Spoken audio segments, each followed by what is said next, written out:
friends, it's Gwen and I'm back today with another scrapbooking process video. Today's share is for Cut to You and I am using Cocoa Vanilla Studios Daydream collection for this share. It's actually a really quick and easy, fast layout for you today, something that you could absolutely recreate yourself. I'm featuring a cut file called Rainbow Vibes, and this is it here. And I've cut out nice and large so that it fills up the entire background of my layout. Now I did back this cut file off camera. What didn't take too long actually. It's quite a simple, easy shape to back, which is really good. And I am just going to attach that flat to the background for this one. So just some double-sided tape. I'm using my ATG in this case. Just going to attach that down. And the next thing that I will position is my photo. So for this, I really thought, I knew I wanted to add it sort of above the word rainbow there. And there was really only 3 places for it to go. So on the left, in the center, or towards the right. And then I got thinking about where I was going to place these lovely fussy cut floral pieces.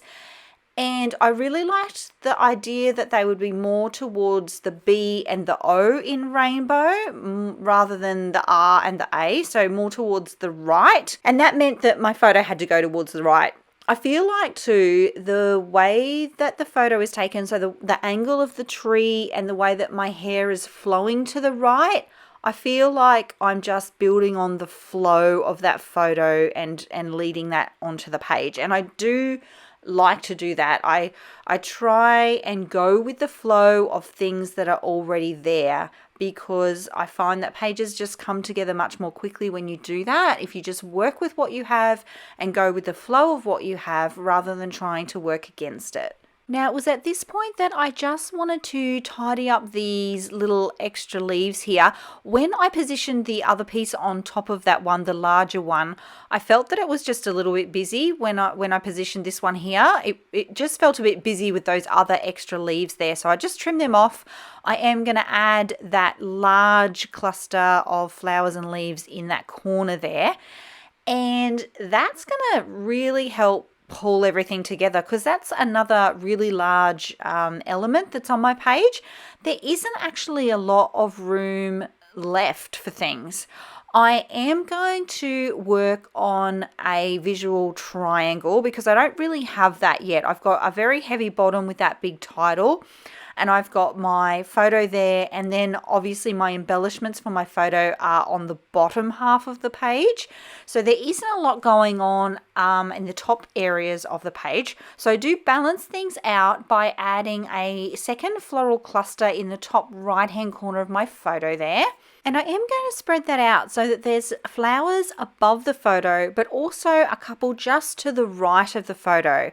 And then that will form my visual triangle. So a flower at the top of the photo, flower to the right, and then the flower at the bottom left-hand corner. That'll create the triangle, and that will help balance out the page. So it's now not quite so bottom heavy. And I've got a little bit of consistency going on because I have flowers in sort of like 3 areas of the page. So with that all locked in, I can now go ahead and do all of the finishing sort of smaller embellishments and the finishing touches. And for that, I'm using butterflies and those little cute little moths. And the accessory sticker sheet has these type sentiments that I'm going to add as well. And I'm adding, you'll notice I add 2 of the butterflies at the top and 1 at the bottom, and then 2 of those stickers at the top and 1 at the bottom. And that's just to try and help balance things out a little bit more, just so that it's not so bottom heavy. And I feel like that kind of rounds everything out. It makes the page seem more balanced, a little bit more even.